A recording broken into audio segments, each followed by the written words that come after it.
President Trump has triggered fresh cries of foul today in the fight over Supreme Court nominee Brett Kavanaugh. White House correspondent Yamiche Alcindor begins our coverage. The president's comments were just plain wrong. I wish he hadn't have done it. Just say it's kind of appalling. President Trump mocking Brett Kavanaugh's accuser, and key Republican senators outraged. A man's life is shattered. Last night in South Haven, Mississippi, Mr. Trump went after Christine Blasey Ford. She said Kavanaugh sexually assaulted her in high school. The president made fun of Ford's Senate testimony last week with his own, sometimes inaccurate version of her memory lapses. How did you get home? I don't remember. How'd you get there? I don't remember. Where is the place? I don't remember. How many years ago was it? I don't know. The president had previously called Ford a, quote, very credible witness. After last night, Ford's lawyer tweeted that the president's words were, quote, vicious, vile, and soulless. This morning, Senate Democrats took up the cry. President Trump's outright mockery of a sexual assault survivor, riddled as it was with falsehoods, was reprehensible. I mean, it was outrageous. There's no other way to describe it. The attack played especially poorly with undecided Republicans, like Alaska's Lisa Murkowski. She called the remarks, quote, unacceptable. But top presidential aides, like White House counselor Kellyanne Conway, defended Mr. Trump's handling of Ford's story. She's been treated like a Fabergé egg by all of us, beginning with me and the president. And this afternoon, Press Secretary Sarah Sanders said this several times. The president was stating the facts. Meanwhile, several Republican senators said the FBI is almost done with the reopened background check of Kavanaugh. That's despite complaints from his accusers and Democrats that a number of potential witnesses have not been interviewed, including Christine Blasey Ford herself. Democrats are demanding that some version of the FBI's findings be made public before the Senate votes on Kavanaugh. Delaware Senator and Judiciary Committee member Chris Coons. But I do think a summary of the report that doesn't identify specific individuals or allegations, but that says this is how many, this is rough topics, this is the sorts of facts we've presented. I do think in the interest of transparency, it would be appropriate for the FBI or the Senate to release a report like that. Louisiana Republican and Senate Judiciary Committee member John Kennedy agrees. Normally, FBI background investigations are not made public because of privacy rights of the person being investigated. But I think this is an instance where it should be. I trust the American people to draw their own conclusions. As both sides wait for the FBI's findings, Capitol Police have stepped up security for senators, including police escorts. We have to stay to one side of the hallway, and we have to make sure doors are clear. Today, police forced reporters away from Susan Collins' office for what they said were safety reasons. All the while, Senate debate on the nomination is continuing. Senate Majority Leader Mitch McConnell said again today he's proceeding toward a vote. It's time to put this embarrassing spectacle behind us. The American people are sick of the display that's been put on here in the United States Senate in the guise of a confirmation process. As of tonight, there's no firm indication of whether Kavanaugh has the votes to win Senate confirmation.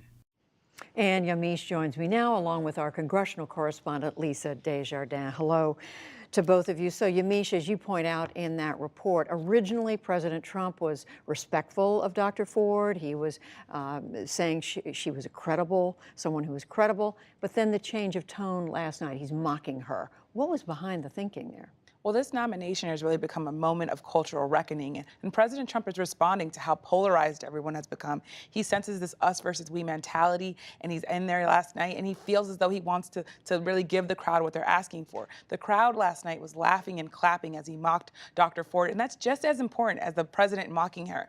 And this idea that people are really especially Republicans, are really feeling energized by this is backed up by a new poll that came out today. PBS NewsHour, NPR, and Marist put out a poll today, and I want to walk you through some of these numbers. in July 2018, this summer, Democrats had a 10-point lead over Republicans when it came to who thought these midterm elections was very important. So you have this idea that Democrats really felt as though this is really important, but that has all basically evaporated.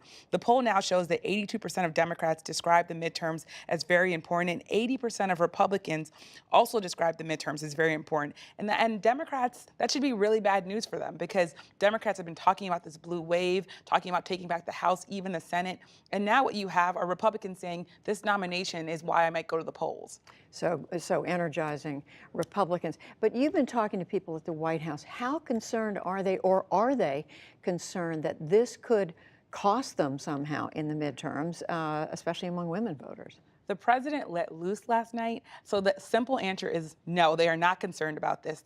Sarah Sanders said that the president was really just stating the facts. He's not worried about whether or not Lisa Murkowski or Susan Collins or Jeff Flake are going to look at his comments last night and say, you know what, this has really gotten out of hand and I can't vote for Brett Kavanaugh. So the president is really just saying, you know what, I'm going to go with my gut. This isn't a large change of strategy from what I can tell from sourcing. It's really the president looking at this crowd and saying, I'm going to give them what they want.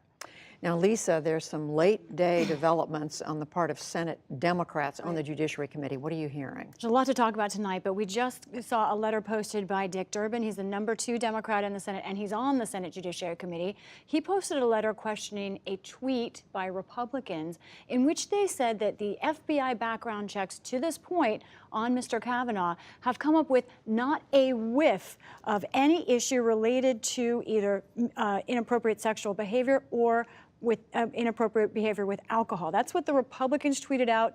Dick Durbin has said, we reviewed these files confidentially, and that is inaccurate. So what he's saying is past FBI background checks have come up with something related to inappropriate behavior, either sexual or alcoholic. But you know, Judy, this is a classic just tit for tat, and everyone using any kind of weapon they can at this moment as we wait for the FBI report. So state of play right now, Lisa. I mean, if the FBI continues, doesn't talk to Kavanaugh, doesn't talk to Dr. Ford, what does it look like? Well, I can report I spoke just a short while ago from a good Senate Republican judiciary source who said they have put no limits on the FBI, that the FBI is free to talk to both Dr. Ford and Judge Kavanaugh, but it's the FBI's choice. It is possible the FBI will just use the committee testimony as the basis of its report. So they're saying it's not any limits that they've put on this. But I think what Yamiche said is very important. I do not think Lisa Murkowski and Susan Collins are, as much as they don't like what the president said last night,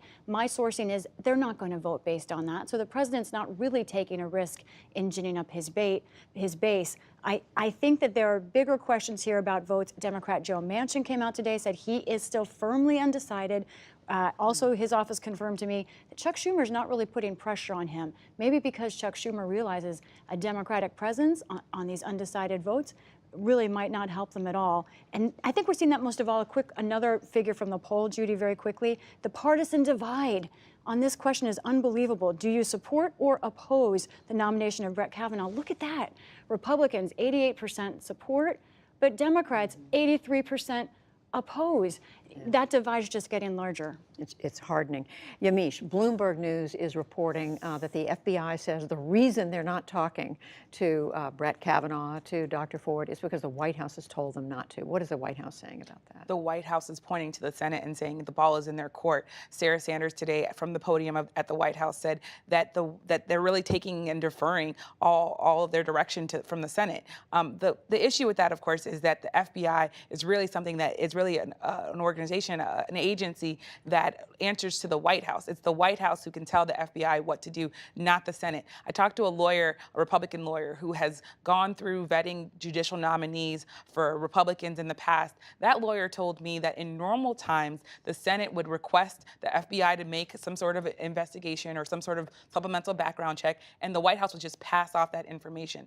In this case, that really could not be the case. In this case, we're not really in normal times, so it's not beyond doubt that the White House could say, you know what, I want the FBI to only look at this and look at that. But this lawyer said that it would be very unusual for the White House or the Senate to tell the FBI, do not talk to these two people. That person said what is really likely happening is that the FBI is making a calculation saying, if we have a week to do this and there are 40 people who want to talk to us, here are the people that we really need to prioritize. All that being said, tonight, Dr. Ford's lawyers came out with a letter saying that they want the FBI basically to talk to their client and that they won't give up her therapist notes or her polygraph notes that she took to Senator Grassley as he's requested unless the FBI talks to her. So really, her lawyers are pushing for that interview. Fascinating, fascinating. Lisa, just very quickly here at the end, you've been also talking to Republicans about their concerns and as they intersect with this poll. Yamiche reported that the White House may not be worried about the midterms, but congressional Republicans are. And here's why. Let's look at something in this poll about white women. This is a critical vote for Republicans. Remember, a majority of white women voted for President Trump. Look at, when asked, do they oppose or support the nomination of Brett Kavanaugh? Look at that split. There you see white women, 45% oppose this nomination versus white men, 30%. And I spoke to members of Congress in the last day who have said they're seeing that gender split in their districts. They're worried about what that means in November. Remember, women turn out more than men at the polls in midterms. Huh. Wow. Yeah. We'll be watching that as we get closer to these midterms. Lisa Desjardins, Yamiche Alcindor, following this Kavanaugh story. Thank you both.